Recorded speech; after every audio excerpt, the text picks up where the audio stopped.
Graças a Deus. Queridos, antes de nós ministrarmos a palavra de Deus, obrigado, mãe. Eu quero fazer um convite a toda a igreja relacionado ao nosso SEV, ao nosso Centro de Estudos. Este ano, especificamente esse semestre, nós estamos concluindo a primeira turma. A primeira turma vai se formar agora no final do mês de novembro, concluindo aí os 2 anos de estudo. De antemão já quero parabenizar aí a todos os guerreiros que perseveraram durante esses 4 módulos, durante esses quatro semestres, Mas antes de nós finalizarmos, nós teremos uma matéria específica que é sobre escatologia. O que é escatologia? Escatologia é a doutrina das últimas coisas. É o estudo relacionado aos últimos tempos, aos acontecimentos do fim. E eu gostaria de abrir essa disciplina para que todos pudessem participar. Ok? Você é de graça. A única coisa que, se você quiser a apostila, o material desse estudo especificamente, vai ter um custo de 10 conto.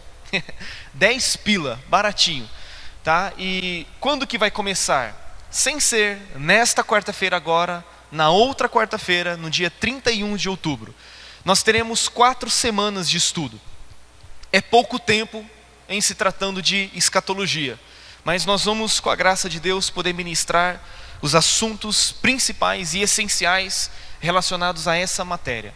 Então, no dia 31 de outubro, nos dias 7, 14 e 21 de novembro, nós estaremos estudando essa matéria de escatologia. E eu quero convidar você, para você poder participar, para você poder estar conosco. Se você desejar participar, por favor, me procure, pode conversar comigo em qualquer momento, aqui no final do culto ou no WhatsApp. Se você precisar de apostila, eu preciso que você confirme até esta quarta-feira agora, tá bom? Se você quiser o seu material, aí você me avisa, por gentileza. Então, está feito o convite e eu quero que vocês, Jesus amado, aproveitem esta oportunidade em nome de Jesus, tá bom? Abra sua Bíblia, por gentileza, no livro de Apocalipse. Apocalipse capítulo 19. Deixa eu deixar, mãe. Pode deixar aí, não esquenta não. Apocalipse no capítulo 19. Hoje, com a graça de Deus, eu quero compartilhar uma palavra ao seu coração. E há no meu coração um temor muito grande e uma expectativa muito grande em relação ao que Deus irá falar ao nosso coração nesta noite. Apocalipse no capítulo 19, nós faremos a leitura do verso de número 6 até o verso de número 9. Apocalipse 19, do verso 6 ao verso de número 9. Eu vou ler aqui na minha versão. A palavra de Deus diz assim: Então ouvi uma como voz de numerosa multidão, como de muitas águas e como de fortes trovões, dizendo: Aleluia, pois reina o Senhor nosso Deus, o Todo-Poderoso. Alegremo-nos, exultemos e demos-lhe a glória, porque são chegadas as bodas do Cordeiro, cuja esposa a si mesma já se ataviou, pois lhe foi dado vestir-se de linho finíssimo, resplandecente e puro, porque o linho finíssimo são os atos de justiça dos santos. Então me falou o anjo: escreve, bem-aventurados aqueles que são chamados à ceia das bodas do Cordeiro. E acrescentou: são estas as verdadeiras palavras de Deus. Até aí. Queridos, nós podemos ver por toda a Escritura Sagrada um grande nível de relacionamento que há entre Cristo e a sua igreja, que é a comparação do relacionamento entre um noivo e uma noiva. Obrigado, queridos. O relacionamento entre o noivo e a noiva. Em toda a Escritura Sagrada, especialmente o Novo Testamento, nos mostra essa intimidade, esse relacionamento que há entre Cristo e a igreja, como sendo o relacionamento entre um esposo e uma esposa. Mas esta verdade não se limita apenas ao Novo Testamento. Nós vemos essa verdade também sendo mostrada no Antigo Testamento. No livro do profeta Isaías, capítulo 62, no verso de número 5, diz assim: porque como o jovem desposa a donzela, assim teus filhos te desposarão a ti, como o noivo se alegra da noiva, assim de ti se alegrará o teu Deus. Eu não sei para quantos essa verdade que eu vou falar é importante, ou mexe com o seu coração, mas um dos momentos mais importantes da minha vida, e talvez um dos momentos mais marcantes da minha vida, foi o momento em que eu estava no altar de um salão e eu pude ver a minha noiva, a minha esposa se dirigindo a mim, vindo na minha direção. Aquele foi talvez um dos momentos, se não o momento mais marcante, mais impactante da minha vida. O momento em que a noiva, a minha esposa, veio na minha direção. E a Bíblia está dizendo que assim como o noivo se alegra da sua noiva, assim o Senhor se alegra de mim e de você. João Batista, aquele que foi o precursor do Senhor Jesus Cristo, ele confirma essa verdade de que o noivo é Jesus Cristo e nós, a sua igreja, somos a sua noiva. Em João 3:29, João diz assim: o que tem a noiva é o noivo, o amigo do noivo que está presente e o ouve, muito se regozija por causa da voz do noivo, pois esta alegria já se cumpriu em mim. Então João Batista está dizendo que o que tem a noiva é o noivo. Ele está dizendo que este noivo é a pessoa do próprio Senhor Jesus Cristo. Portanto, nós vemos o Novo Testamento, a Bíblia toda, mostrando esse nível de relacionamento, esse nível de intimidade que há entre Cristo e a igreja, a intimidade de um noivo com a sua noiva. O próprio Senhor Jesus Cristo, quando ele está anunciando o sermão profético, as suas últimas palavras dirigidas aos seus discípulos, e quando ele fala sobre a necessidade de nós estarmos preparados para o seu retorno, de nós estarmos preparados para a sua vinda, ele conta a parábola intitulada a parábola das 10 virgens. E lá no Evangelho de Mateus, no capítulo 25, no verso de número 6, diz a Bíblia: e ouviu-se a voz do noivo, e todas disseram: vamos ao seu encontro, saí ao encontro do noivo. O texto está aí, né? À meia-noite ouviu-se um grito: eis o noivo, saí-lhe ao encontro. Obviamente que as 10 virgens falam daquelas damas de honra que acompanhavam o noivo em sua procissão em direção à noiva. Mas a Bíblia está mostrando que Jesus Cristo é o nosso noivo, é o noivo da igreja de Deus. Aleluia.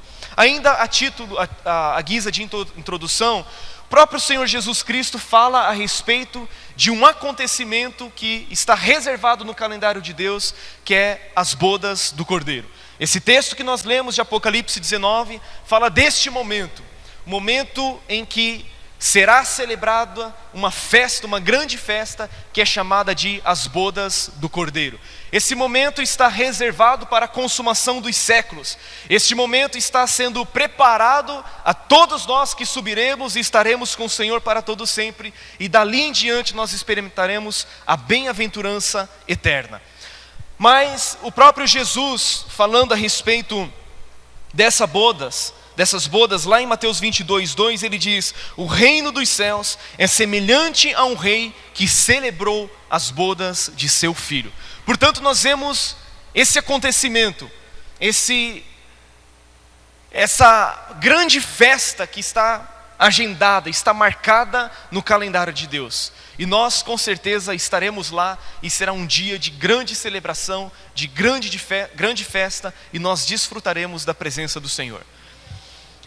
Mas antes de essas bodas acontecerem, nós precisamos entender um pouco de como funcionava o casamento na cultura hebraica, na cultura judaica. O casamento, ele tinha a celebração das bodas como a culminação final deste evento. As bodas estavam mostrando que aquele casamento estava sendo consumado, que aquela aliança estava sendo consumada.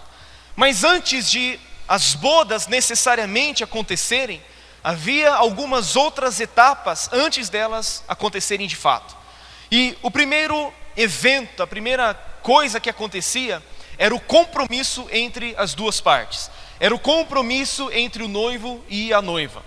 Esse era o primeiro aspecto, do casamento, do noivado. Era uma espécie de noivado, aquilo que nós conhecemos nos dias de hoje como noivado, só que era algo muito mais profundo do que nós temos de conceito de noivado para nós. Por quê? Porque aquela obrigação era uma obrigação aceita na presença de testemunhas e a bênção de Deus era pronunciada sobre aquela união. Desde aquele dia, o noivo e a noiva estavam legalmente casados. Eles estavam legitimamente casados. Um certo estudioso, lançando luz sobre o assunto, ele diz o seguinte a respeito disso: o contrato de noivado tinha valor legal e só podia ser rompido pela morte ou por uma carta formal de divórcio. A infidelidade ou a violência de uma noiva assim desposada era considerada adultério e como tal recebia punição legal. Então, mesmo que aquelas duas pessoas estivessem compromissadas num noivado, a quebra daquilo precisava ser através de uma formalidade, precisava ser rompida de uma forma legal. E caso uma das partes praticasse a infidelidade, aquilo era considerado um adultério, era considerado uma prática ilícita, uma prática ilegal. Quando o anjo do Senhor anuncia a Maria que ela conceberia e daria à luz a um filho que seria gerado pelo Espírito Santo, José e Maria se encontravam exatamente nessa condição. Eles já estavam formalmente comprometidos um com o outro, porém Maria ainda estava em sua casa e José ainda estava em sua casa. Eles ainda não haviam conhecido sexualmente um ao outro. Tanto que o anjo diz assim: não temas, José, em receber Maria, a tua mulher, porque o que está acontecendo nela é concebido pelo Espírito Santo. Então eles estavam formalmente ligados, né? Eles já estavam comprometidos legalmente. Então esse era o primeiro aspecto do casamento. E muitas vezes era o pai da noiva, ou o pai do noivo melhor, que ia até a um certo lugar buscar uma noiva para o seu filho.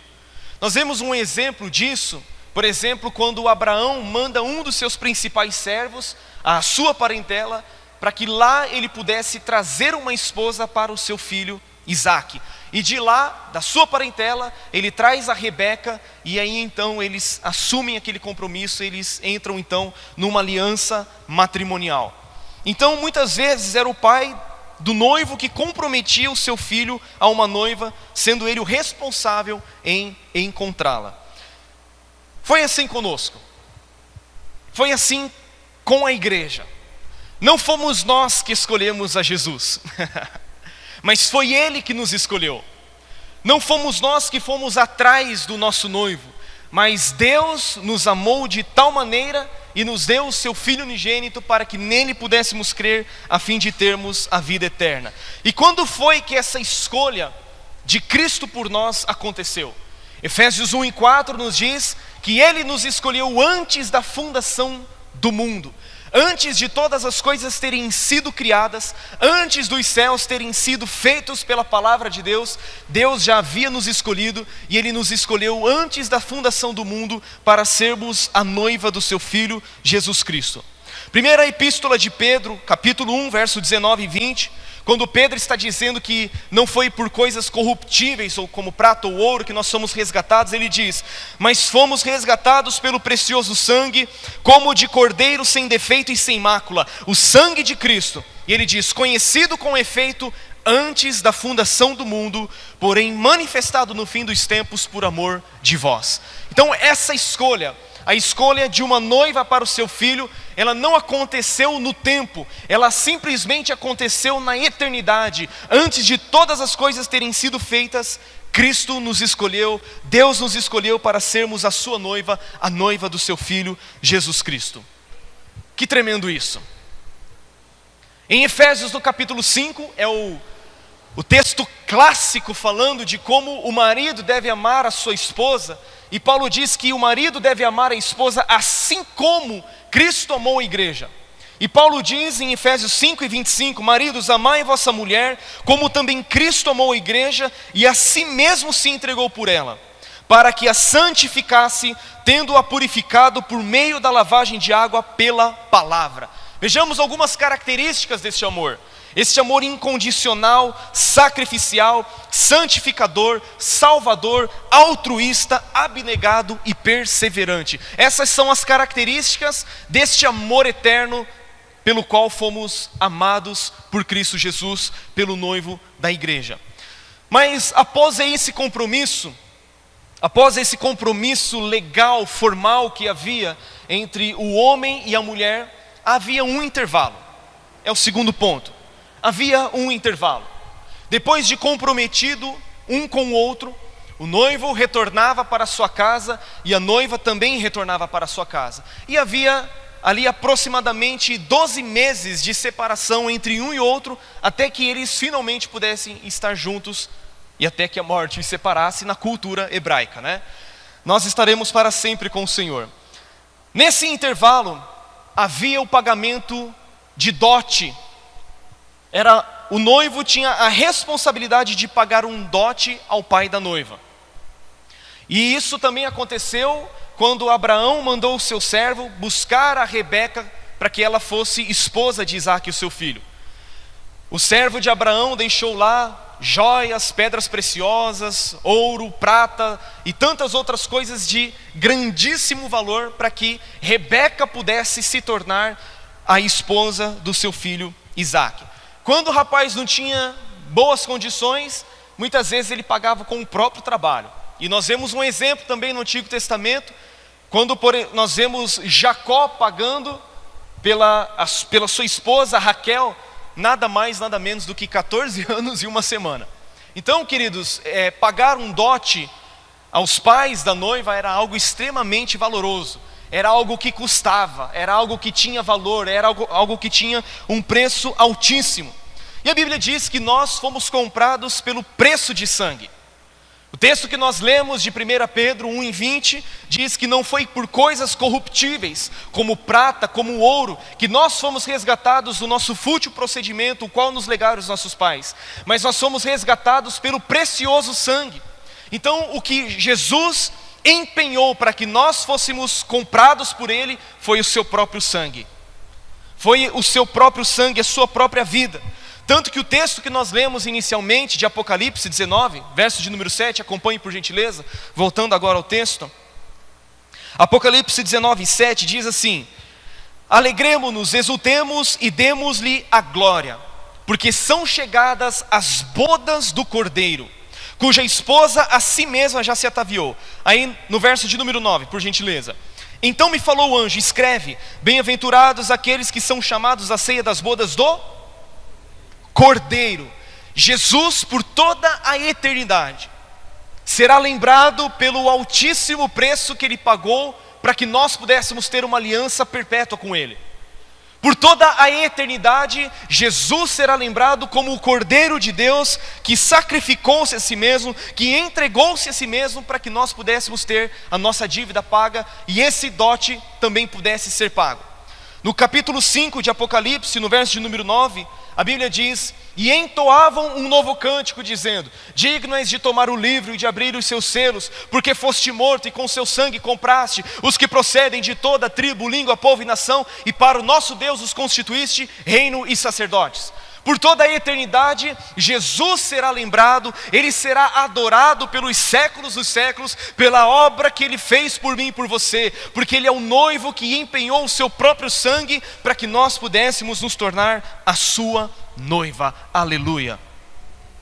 Mas ainda nesse intervalo, o noivo, quando retornava para a sua casa, ele retornava com um propósito de preparar uma morada para a sua noiva, a fim de que a recebesse em seus aposentos.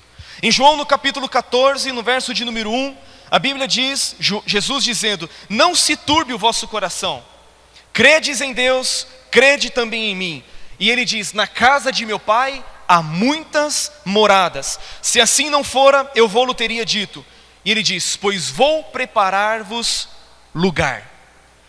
Você sabe que Jesus, ao concluir a sua obra, sabe o que Ele foi fazer?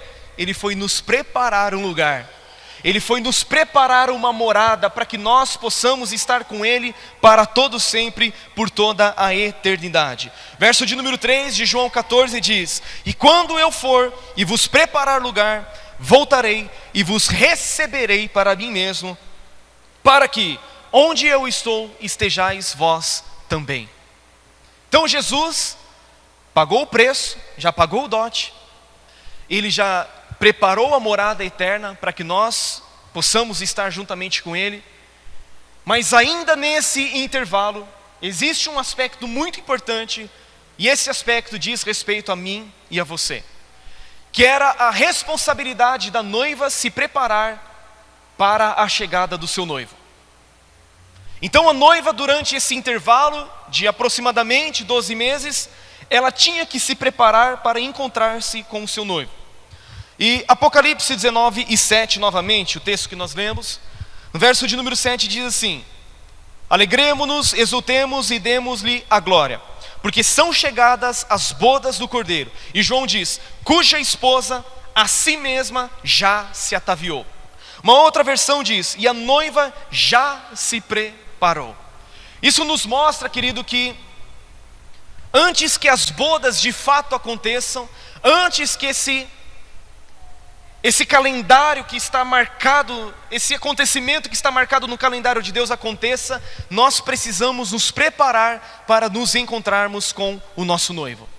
Esse tempo é o tempo que nós estamos vivendo hoje, é o tempo agora, são os últimos dias da igreja sobre a face da terra. Este é o tempo em que nós, como indivíduos e também coletivamente, precisamos nos preparar para o encontro do nosso noivo. É o tempo em que nós estamos nos preparando para celebrarmos as bodas do Cordeiro. O apóstolo João diz, pois a si mesma já se ataviou. E ele diz, pois foi-lhe dado vestir-se de linho fino, linho finíssimo, resplandecente e puro. Perceba que nesse intervalo existe a preparação da noiva. Queridos, deixa eu dizer algo profético para você. Jesus não virá para uma noiva relaxada. Jesus não virá buscar uma noiva cujas vestes estão manchadas do pecado. Jesus não virá buscar uma noiva que não esteja preparada para o encontro dele. Jesus não virá para uma noiva que não esteja com as suas vestes adequadas, com as suas vestes preparadas para o encontro do seu noivo. O que é que, quando nós estamos num casamento, nós mais observamos na noiva? É o vestido. Ninguém está de olho no brinco da noiva. Ninguém está de olho no paletó do noivo. O noivo é o que menos aparece na festa.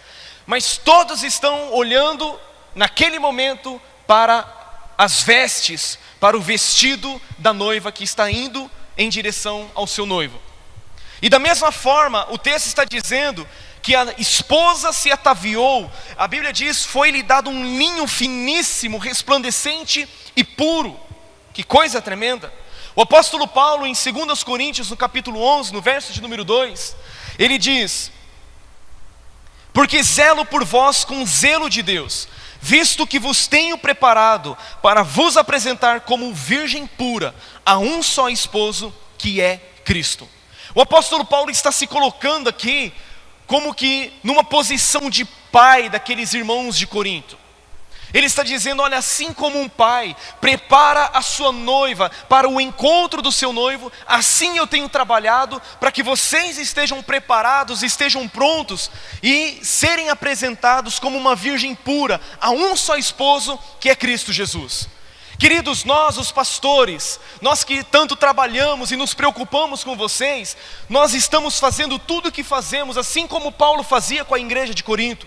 Não é porque nós queremos exercer autoridade sobre vocês, não é porque nós queremos exercer algum tipo de opressão, algum tipo de domínio sobre vocês. A consciência com a qual nós trabalhamos é que nós estamos preparando vocês para que vocês estejam preparados para se encontrar como uma virgem pura a um único esposo, que é Cristo Jesus. A nossa mentalidade, querido, vai muito além do que você consegue perceber. A nossa consciência vai muito além daquilo que você possa imaginar, porque nós estamos trabalhando com uma consciência de eternidade. Nós estamos trabalhando, estamos nos afadigando. E Paulo diz, meus filhinhos, por quem de novo eu sofro as dores de parto, até que Cristo seja formado em vós. Ele diz, olha, não são os filhos que entesouram para os pais, mas são os pais que entesouram para os filhos. E ele diz, eu me gastarei e me deixarei gastar em prol da vossa alma. Porque Paulo sabia que aquelas pessoas um dia precisariam se encontrar com o noivo. E a forma como eles estariam seria determinante para eles participarem ou não das bodas do Cordeiro. E vestes na Bíblia Sagrada falam simplesmente da nossa condição diante de Deus. Por que é que foi dado à esposa vestir-se de linho finíssimo, puro e resplandecente? Porque as vestes, desde o livro de Gênesis, falam da nossa condição diante de Deus. Lá no Éden, quando Adão e Eva pecaram, a Bíblia diz que eles fizeram folhas de figueira e cozeram cintas para si, para quê? Para cobrirem a sua vergonha, para cobrirem a sua nudez. Então vestes na Bíblia estão sempre relacionadas a quê? A nossa condição diante de Deus.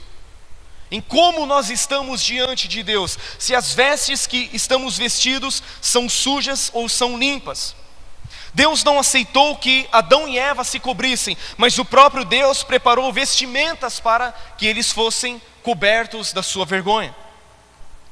No livro de Apocalipse, no capítulo 3, no verso de número 4 e 5, Jesus, dirigindo-se à igreja de Sardes, ele diz: tens contudo em Sardes umas poucas pessoas que não contaminaram as suas vestiduras e andarão de branco juntamente comigo, porque são dignas disso. Jesus está dizendo, essas pessoas não contaminaram, não mancharam as suas vestes, e elas andarão de branco juntamente comigo, falando da condição daquelas pessoas diante do Salvador.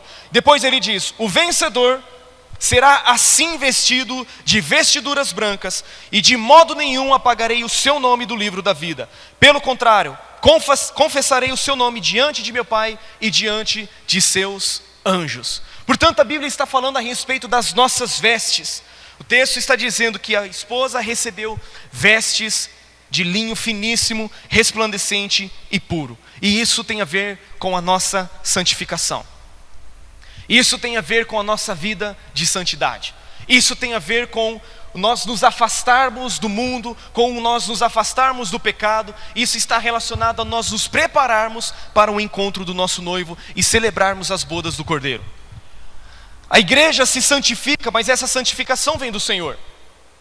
Porque a Bíblia diz que foi-lhe dado vestir-se de linho finíssimo, resplandecente e puro. A igreja desenvolve a sua salvação com temor e tremor, mas é Deus quem efetua nela tanto o querer como o realizar segundo a sua boa vontade. Então esse tempo, esse intervalo que nós estamos vivendo é um tempo de nós nos prepararmos. É um tempo de nós nos prepararmos para nos encontrarmos com o noivo. Você pode dizer amém por isso? E a Bíblia nos diz em Apocalipse 22 e 14, que bem-aventurados são aqueles que lavam as suas vestiduras no sangue do Cordeiro, para que lhes assista o direito à árvore da vida e entrem pela cidade e pelas portas. Este é o tempo de nós nos santificarmos. Este é o tempo de nós lavarmos as nossas vestiduras no sangue do Cordeiro. A Bíblia diz em Eclesiastes 9:8, em todo tempo sejam alvas as tuas vestes e nunca falte o óleo sobre a sua cabeça. Esse tempo que nós estamos vivendo, esse intervalo em que nós estamos aguardando a volta do noivo, é um tempo de nós nos prepararmos para o encontro dele. É tempo de você se preparar, é tempo de você mudar as suas vestes, é tempo de você se dedicar total e exclusivamente a esse Senhor que já pagou um altíssimo preço pela sua vida. É tempo de você se dedicar a esse Senhor que já foi preparar um lugar para você e eu estarmos com Ele para sempre. Ele já nos deu toda a provisão que nós necessitamos para vivermos uma vida de santidade. Eu te pergunto, como estão as suas vestes? Como está a sua condição diante de Deus? Meu irmão, você está pronto para se encontrar com o seu Senhor nos ares? Você está pronto para poder participar deste evento tão tremendo chamado Bodas do Cordeiro? Ou você está desnudado? Ou você está com as suas vestes manchadas? Como está a sua vida diante de Deus? Como está a sua vida diante de Deus? O relacionamento de Cristo e a igreja, como sendo noivo e noiva, mostra que devemos ser totalmente dele, assim como ele é totalmente nosso. Jesus não tem restrições em se dedicar a nós.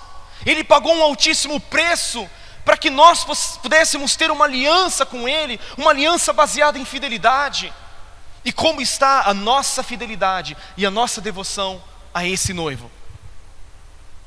Nesse tempo que aguardamos o noivo, precisamos viver uma vida de fidelidade exclusiva a Ele. Nenhum noivo quer dividir a sua noiva com alguém. Não é verdade? Nenhum noivo quer dividir a sua noiva com alguém.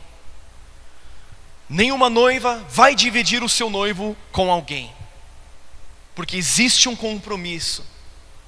E quando nós olhamos o noivado na Bíblia Sagrada, não é essa balela, essa bagunça, essa promiscuidade que nós vemos nos dias de hoje, em que a pessoa noiva num dia, já desnoiva no outro, já noiva com o outro. É uma bagunça, é uma verdadeira vergonha. Mas a Bíblia está nos mostrando a respeito de um compromisso legal, de algo puro, de algo santo. E nós precisamos nos preparar e vivermos uma vida de fidelidade. Na semana passada, um dos pontos da nossa mensagem, eu falava sobre nós nos guardarmos incontaminados desse mundo. E lá em Tiago, no capítulo 4, no verso de número 4, o apóstolo Tiago diz algo muito importante. Veja comigo, Tiago capítulo 4. Ele diz, infiéis. Ele diz o quê? Agora eu te pergunto, para quem ele está escrevendo? Olhe a carta de Tiago, e você observará pelo menos umas 10 vezes ele dizendo, meus irmãos, meus amados irmãos, meus irmãos, meus irmãos. Ou seja, Tiago está escrevendo para a igreja. E agora ele está dizendo, infiéis, não sabeis que a amizade do mundo é inimizade contra Deus? Esta palavra infiéis, em outras traduções, e a palavra na sua raiz, na sua origem, significa adúlteras, adúlteros. É a palavra adultério, é a mesma palavra para adultério. E Tiago está dizendo, infiéis, vocês não sabem que a amizade do mundo é inimizade contra Deus? Portanto, qualquer que quiser ser amigo do mundo, constitui-se inimigo de Deus. Eu te pergunto, é Deus que se torna o nosso inimigo? Não. Somos nós que, pela amizade com o mundo, nos tornamos inimigos de Deus. Agora, olhem o versículo seguinte, vocês vão entender melhor esse contexto. Ou pensais que em vão diz a Escritura, o Espírito que Ele fez habitar em nós, anseia por nós com ciúmes? Que linguagem é essa, meus irmãos? Tiago está falando sobre infidelidade. E agora no versículo de número 5, ele está dizendo que o Espírito que Deus fez habitar em nós, anseia por nós com ciúmes. Que nível de relacionamento é esse? É o nível de relacionamento entre um noivo e uma noiva. E nesse relacionamento é necessário fidelidade. Nós não podemos flertar com o mundo, não podemos flertar com a carne, não podemos flertar com as coisas, com os prazeres. E o contexto ali, Tiago está dizendo, vocês estão querendo as coisas apenas para esbanjarem os vossos próprios prazeres. A cobiça da carne, a cobiça dos olhos, a soberba da vida, são coisas que fazem parte do mundo. E são coisas muitas vezes, queridos, que nos tornam infiéis na nossa relação, no nosso relacionamento com Deus. E Deus está nos chamando para sermos uma noiva fiel. Eu quero dizer para você, meu irmão, não provoque ciúmes no noivo. Não queira ver o noivo enciumado. Eu não sei os homens aqui, mas eu declaro abertamente que eu tenho ciúmes da minha esposa. É minha esposa, ela é minha esposa, e eu sou o esposo dela. E a Bíblia está dizendo que o Espírito anseia por nós com ciúmes. Agora, não é aquele ciúme doentio, que você vê o que não existe, que você procura o que não tem, e você encontra o que você não quer achar. É um ciúmes baseado em zelo. E Paulo disse lá na outra carta que nós lemos, eu zelo por vós com zelo de Deus. Querido, não desperte zelo no Senhor. Não desperte ciúmes no Senhor. Não permita que nada corrompa a sua relação com Deus. Não permita que nada torne você infiel. Não permita que nada torne você um adúltero espiritualmente falando. Não permita que nada, não permita que nada, não permita que nada roube o seu coração do Senhor. Pesada essa palavra, não é? Quando estamos procurando viver apenas para esbanjarmos em nossos prazeres, estamos sendo infiéis.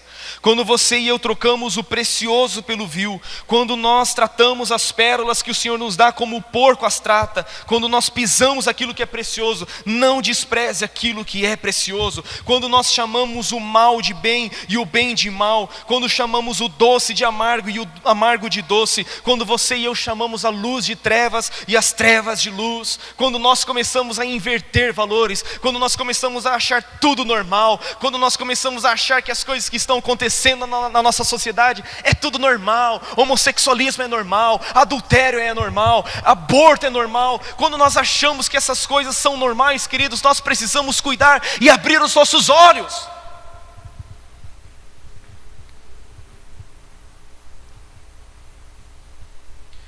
Eu digo novamente para você, Jesus virá para uma igreja santa, sem mácula, sem ruga, sem defeito algum, mas Ele buscará para si uma igreja pura e irrepreensível.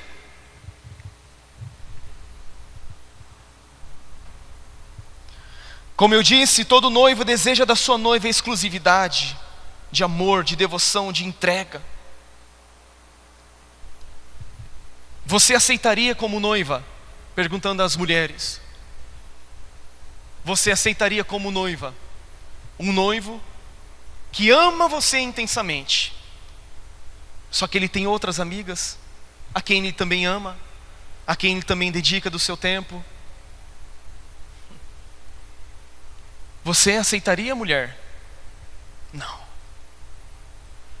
Os homens, varões, vocês aceitariam uma noiva que dissesse para você: eu te amo de todo o meu coração, eu amo você mais do que todos os outros, mas eu tenho alguns amores ainda? Alguém aqui aceitaria? E por que você acha que Deus aceita?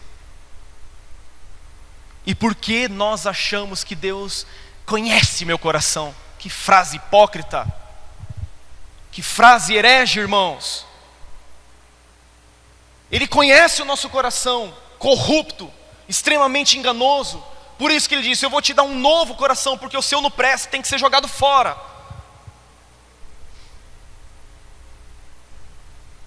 Meu Deus, a coisa que mais eu temo é o fato de Deus conhecer o meu coração.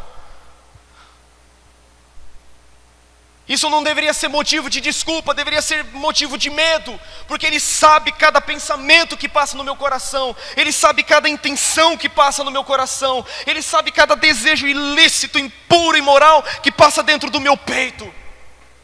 E isso precisa gerar temor e não um subterfúgio para ser desculpa. Vamos tirar esse evangeliquez da nossa boca. Vamos tirar esse evangeliquez da nossa língua, gente. Ou nós somos uma igreja fiel, ou nós somos uma igreja pura e irrepreensível, ou nós vamos para o inferno.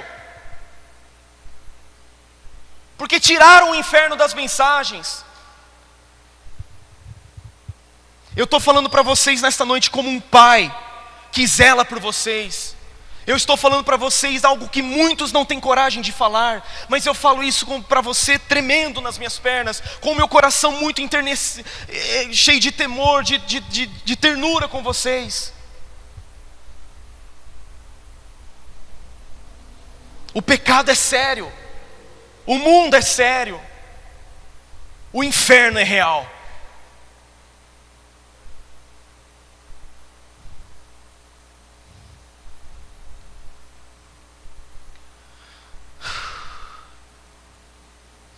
Deus não quer metade do seu tempo. Ele não quer uma horinha sua na igreja, no domingo. Ele não quer uma parte do seu dinheiro. Ele quer você. Ele quer você.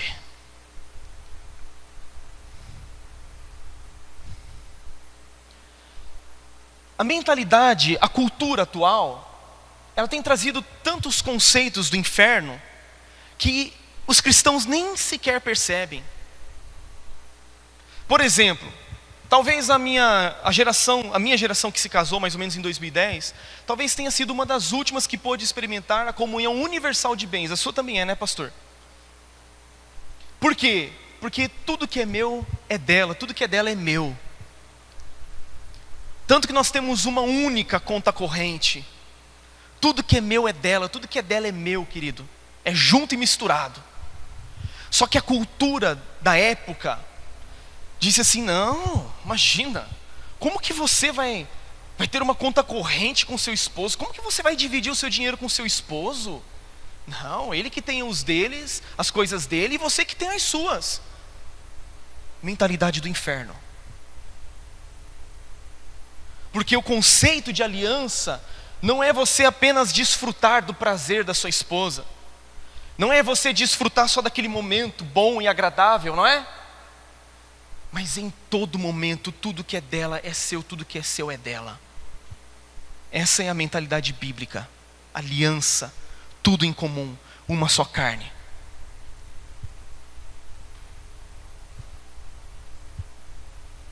Portanto, querido, nós trouxemos aquela mentalidade de secularização. Aqui é um lugar sagrado, lá fora eu faço o que eu quero. E não é assim. Tudo é sagrado, tudo é culto, tudo é para a glória de Deus, tudo é para o louvor da glória de Deus. O meu trabalho é para a glória de Deus, o meu casamento é para a glória de Deus, a minha casa é para a glória de Deus, tudo que eu faço é para a glória de Deus, a televisão que eu assisto é para a glória de Deus, a série no Netflix que eu assisto é para a glória de Deus, tudo que eu faço é para a glória de Deus. Não existe separação entre o sagrado e o secular, tudo é para a glória de Deus. Segunda-feira é para a glória de Deus. Porque eu sou uma noiva, e eu preciso constantemente estar preocupado com as minhas vestes. Amém, queridos? A terceira parte desse casamento, a primeira é o compromisso, o segundo é um intervalo, em terceiro havia uma procissão para a casa da noiva, onde o noivo ia em busca da sua noiva. Ao final do intervalo, o noivo saía em procissão para a casa da noiva. O noivo, em seu melhor traje, era acompanhado de seus amigos que cantavam, levando tochas e seguiam em direção à casa da noiva. O noivo recebia a noiva e a levava em procissão ao seu próprio lar. Jesus virá, acompanhado dos seus anjos, para receber a sua noiva, a sua igreja. Em breve, ele virá ao ressoar das trombetas. Ele virá. Que dada a ordem de Deus, a voz do arcanjo, o ressoar da trombeta, e os mortos ressuscitarão primeiro, e nós os vivos subiremos com ele nos ares. E em quarto lugar, as bodas propriamente ditas. As bodas incluem a festa que durava 7 ou 14 dias. Agora a igreja está desposada com Cristo, conforme nós lemos no texto. E aqui começaram então as bodas. Na cultura judaica e hebraica, a festa durava 7 ou 14 dias, mas a nossa bem-aventurança, ela durará para todo sempre. A nossa felicidade não será apenas um momento, não será apenas 7 dias ou 14 dias, mas a bem-aventurança será eterna. O texto de Apocalipse 19:7 nos diz: alegremo-nos, exultemos e demos-lhe a glória, porque são chegadas as bodas do Cordeiro, aleluia. Pois a esposa a si mesma já se ataviou, pois lhe foi dado vestir-se de linho fino, resplandecente e puro. Bem-aventurados aqueles que são chamados à ceia das bodas do Cordeiro, aleluia. Essa grande festa está preparada para aqueles que estão se preparando hoje. O céu está preparado para aqueles que estão se preparando para o céu. Eu vou repetir para você: o céu é preparado para aqueles que se preparam para o céu. A festa está sendo preparada para aqueles que se preparam, para aqueles que lavam as suas vestiduras no sangue do Cordeiro, para aqueles que se purificam na palavra, para aqueles que buscam o Espírito Santo diariamente, para aqueles que, sabe, não flertam com o mundo, não flertam com o pecado, não flertam com a carne. Ah, amados, nós precisamos amar a vinda do Senhor Jesus. Nós precisamos apressar a vinda do Senhor Jesus, e nós precisamos clamar pela vinda do Senhor Jesus. 1 Coríntios 16, 22 diz: ora vem Senhor Jesus, Maranata, vem Jesus, Maranata, vem Jesus. Ele é o amado da nossa alma, irmãos. Ele precisa ser o mais importante na nossa vida. Eu não posso mais ser religioso. Jesus é meu noivo, é o nosso noivo. Ele precisa ser tratado com honra. O que é feito do noivo, gente? O que estão fazendo do noivo? O que estão fazendo com a noiva?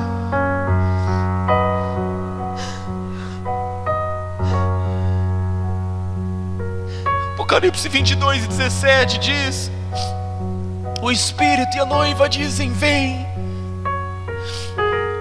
Aquele que dá testemunho dessas coisas diz: certamente venho sem demora. Amém. Vem, Senhor Jesus. Fica em pé, irmão. Dentro de mim há um fogo que não tem fim, e um amor por ti como a morte forte é.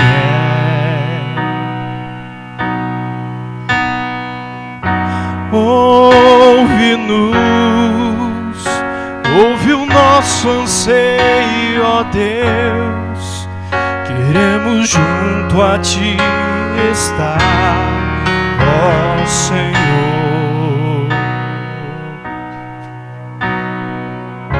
Perto estás, tua presença nos envolve.